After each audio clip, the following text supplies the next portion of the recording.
Hello and welcome back to Hearts of Iron 3 and a brand new series as the Soviet Union. Welcome to this new series and I hope you all enjoy it. The principal aim of this series is to defeat Germany and spread communism to the greater European area. Now, I'm just going to go through some of the pre-set up things that I've done for this campaign. And a few of the objectives. So, I would quite like to own Scandinavia, and I'm going to try and push into Finland to that effect. That will be an early war that we will try. Iran I will deal with, Afghanistan I will deal with, because it went well for the Soviets in the 80s. I'm sure it will go well this time, wink wink. And I'm also going to try and get Turkey on our side as well, probably through invasion as soon as possible. So yeah, those are sort of the early war aims. Of course, we will be following a fairly historic route. I will not be declaring war against Japan or the UK and its allies, but if I finish Germany off fairly quickly, then I might give thought to it. Now, moving on to the difficulty of the game, I am going to be playing this aspect of the game on normal. Purely because there's no point playing it on, I think, these harder difficulties, because I find that as you go up, it just gets a bit ridiculous. Like, for example, if you play it on hard mode, you get minus 10% of pretty much everything for no reason other than for the game saying you get minus 10%. So I think this is a fair level. If you play it on normal, you get minus on all these, but you still get some leadership, still get a little bit of research efficiency and some crude oil. I do wonder whether normal should just be baseline, but I'm sure this is balanced for a particular reason. Now, in relation to the annual national focus, let's build up the economy and build a new manufacturing plant and have a look at the difficulty settings for the individual nations. So, for the Western Front, for the Allies, I'm going to go for, I think, normal allies. Then for the Germans, I am going to play them on hard difficulty. Not very hard, though. Purely because I think very hard is taking it a bit too far, because they get hard attack and soft attack bonuses. This way, they are getting a lot of bonuses even still. The Italians, I'm going to put them on easy for just because I feel like they should be. Japan, I'm going to put them on hard as well. And China, I'm going to put them on hard as well to try and give them, well, yeah, I'm going to put them on hard purely because I want China to try and survive a little bit better than it does, because it never seems to survive that well. In relation to the Soviet Union themselves, they are in a bit of a mess at this point in time. So they have all these stupid HQs that I can't delete. If anyone knows a way to delete the directions, that would be great, because I don't like the strategic HQs. I find them really irritating to have loads of them. But the organisation is pretty fucked. We've got a lot of cores where there's just not enough units attached to them. So we've got 2 here, and then we've got air cores as well, which I find that really fucking frustrating.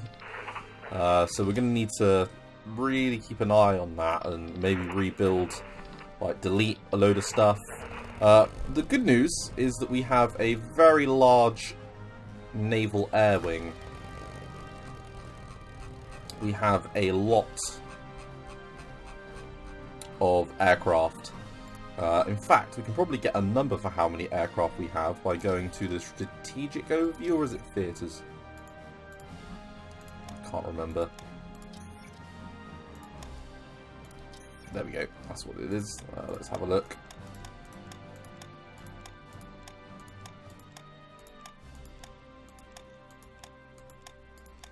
They're around somewhere, these pie charts.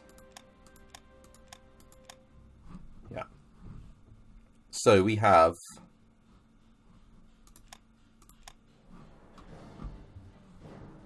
Okay, we've got 14 close air support, 2 flying boats, 99 interceptors, 35 bombers, 2 naval bombers, 11 heavy bombers, 33 medium bombers and 6 transport planes.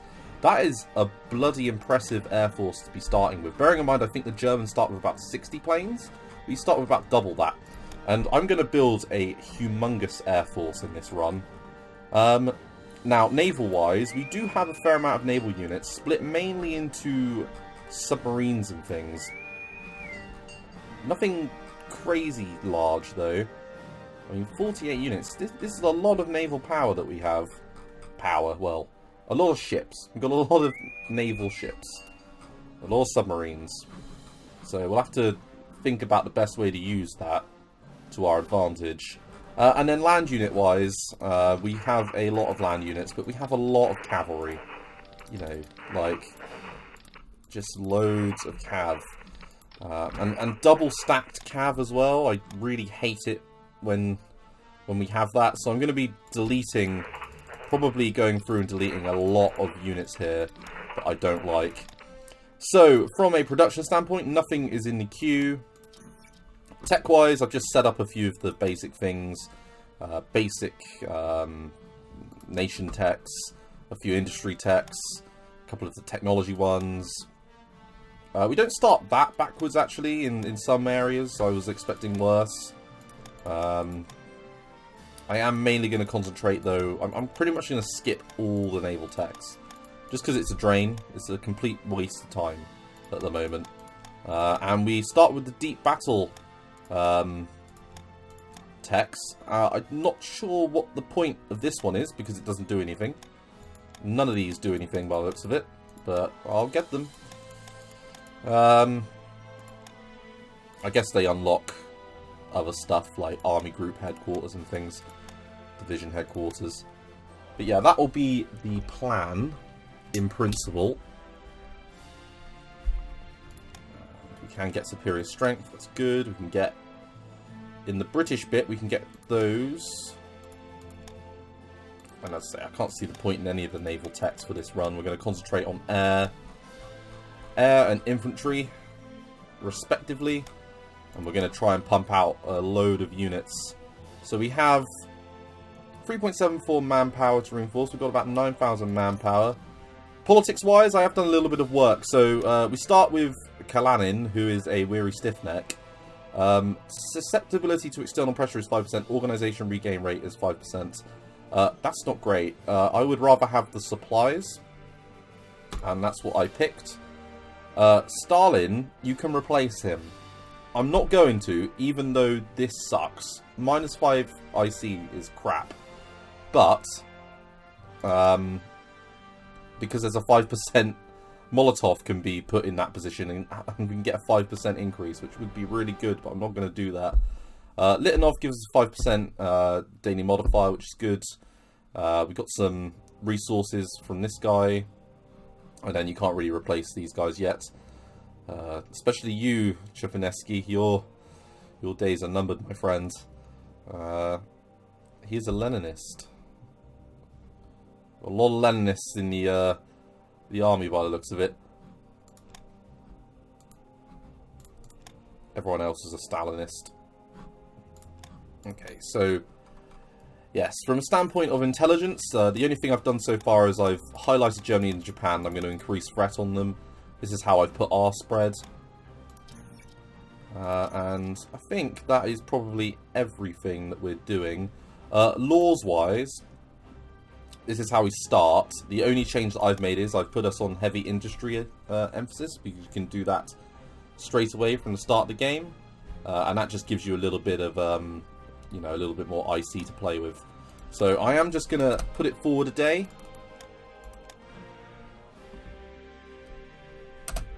This is just a sort of a pre-campaign breakdown of all the stuff that starts. So, the Richard Sorge spy network has started operating in Tokyo, which gives a little bit of an espionage bonus. We have budget reserves. We nationalise the private sector. That's a very communist thing to do. And we will allow the invasions. And we've just got a load more industry stuff to do, so let's get all of those.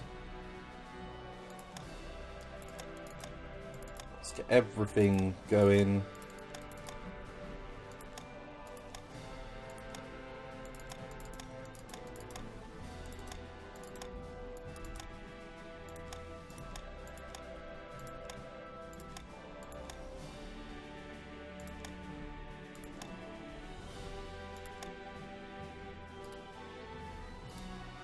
And then I'm going to put a fair amount into officer creation.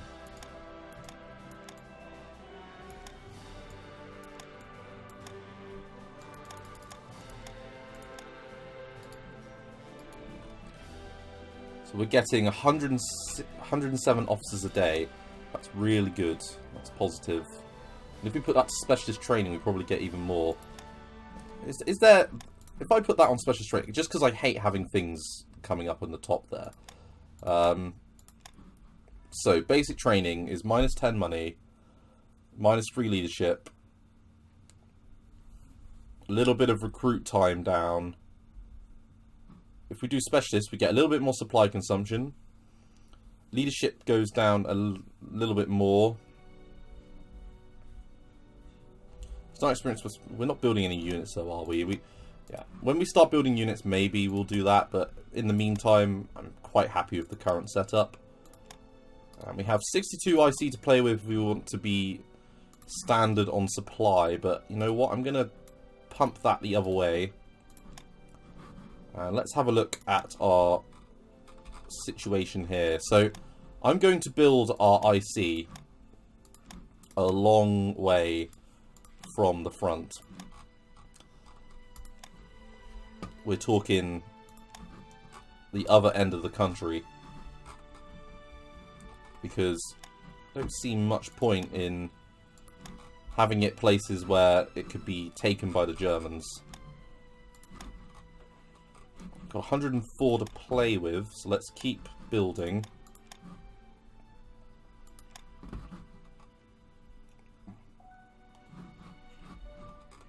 Oh, there's nothing there. Building there. You two, both a little bit of anti-air. Anywhere where I see there's an airfield or a strategic resource or anti-air, I will build, apart from on border regions like that with Japan.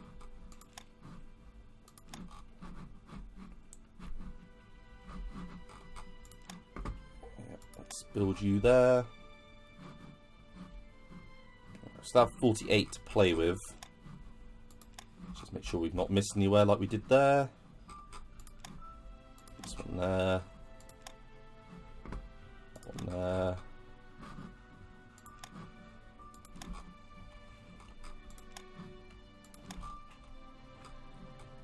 We started on the other side, didn't I? Yeah.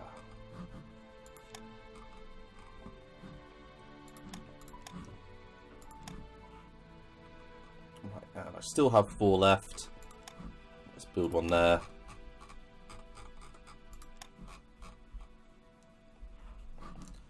Okay, so all of our IC production is primarily going to be... so the Ural Mountains are, I think... Where are the Urals? So the Ural Mountains, I think, are here. I'm going to build most of it behind this line, so that it can't be targeted by the Germans. I might build some in the Caucasus, and I'll probably bring anywhere that's got quite high levels of IC up. So like Leningrad, for example, 2 more there will make it full. Kharkov I'm not going to build at, but Stalingrad as well. Down here in the Caucasus. You know, these are important places to build. Right, let's see if we get any more events. Right, ship armor focus. Now, I don't think this really matters for us too much. I'm probably going to build the one that lets us just get a little bit less on the speed. We'll do that trade with them.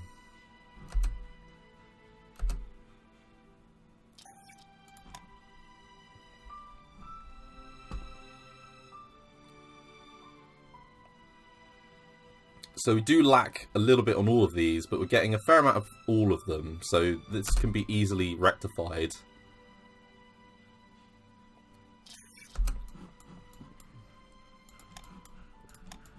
Right, and I'm not sure what the Soviets went for in real life, so let's have a little look.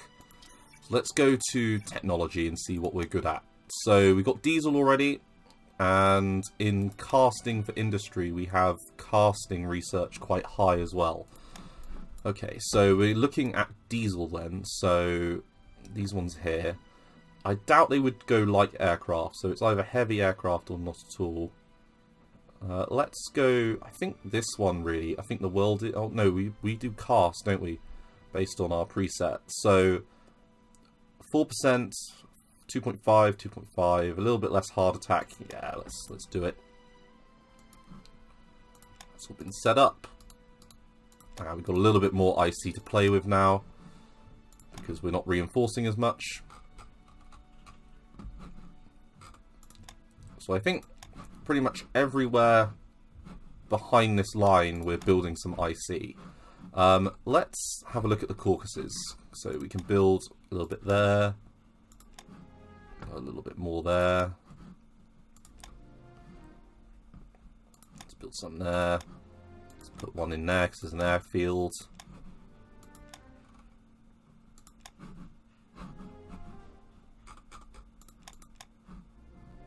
There's a very small amount of stuff there.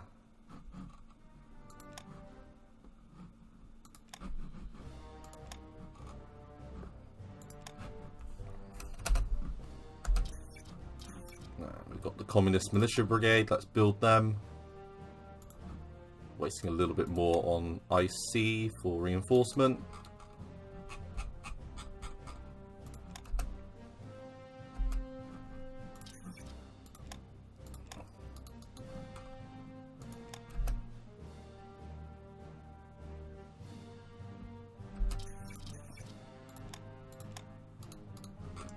Got a little bit more upgrading to do.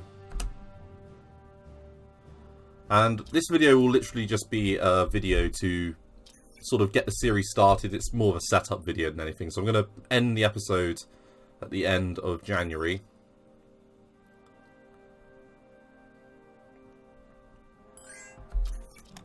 Germany wants to do a trade, why not?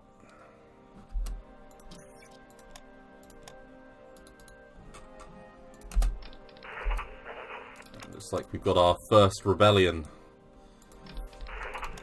I'm going to strategically redeploy the 43rd Strelk Division.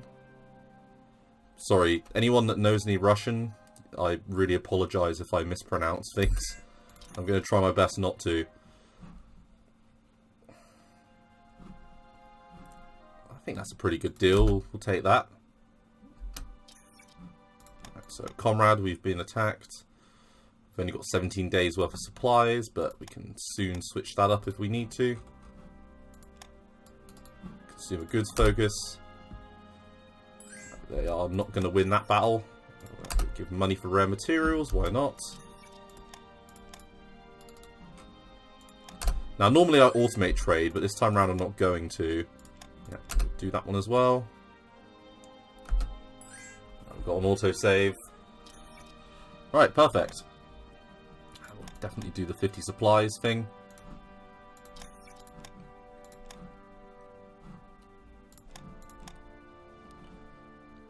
And as I say, we will call it an episode there. So thank you very much for watching this slightly shorter episode. This is just one where I'm sort of building it up.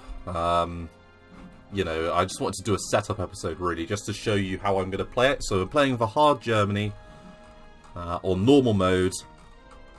And we've done all of our decisions and things now. So it looks like the game is pretty stable. It's not had any crashes or anything. So hopefully this series will last, you know, a pretty long time. So thank you very much for watching. I look forward to seeing you in the next episode. Thanks again. Bye-bye.